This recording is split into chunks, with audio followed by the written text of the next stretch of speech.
আরে ভাই এই যে নদী দেখতেছিস না, এখানেই জলপরি আর জলপরা থাকে। কিন্তু ভাই আমার একটা প্রশ্ন, এই জলপরা আর জলপরি বের হয় কেমনে? আরে ভাই আমি অনেক জায়গায় শুনছি পাথর ফেকলে নাকি ওরা বের হয়ে আসে।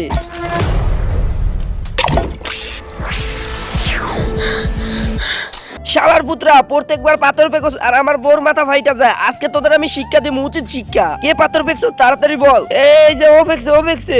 আরে শালার পুত্র, পাথর ফেকার অনেক শখ না?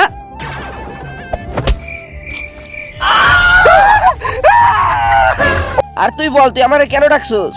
আরে জলপরা, এটা কেমনে তোমার আমি বুঝাই বলবো? আমি আমার ফটো অনেকগুলো মেয়ের কাছে পাঠাইছি, কিন্তু সবাই আমারে রিজেক্ট করে দিছে। আর তুমি বলো কি করবো আমি? আরে এটার জন্য আমার কাছে আসা লাগে? আরে কি করবো, কেউ তো আমার পাত্তা দিতেছে না। তোমরা বলো, তোমরা কি সারাদিন মোবাইলে গেম খেলতে ভালোবাসো, নাকি আমার মতো পরিবারের সাথে সময় কাটাতে ভালোবাসো? তোমরা যারা পরিবারের সাথে সময় কাটাতে ভালোবাসো তারা ভিডিওটা লাইক করে চ্যানেলটা সাবস্ক্রাইব করে দিও। আর যারা ভিডিওটা লাইক করে চ্যানেলটা সাবস্ক্রাইব করবে না, আমি বুঝবো তারা সারাদিন গেম খেলতে ভালোবাসে। আরে শালার পুত, করে সাহায্য করতে পারবো না, তুই বাড়ি গিয়ে ঘুমা। আইছে গার্লফ্রেন্ড পটাইতে।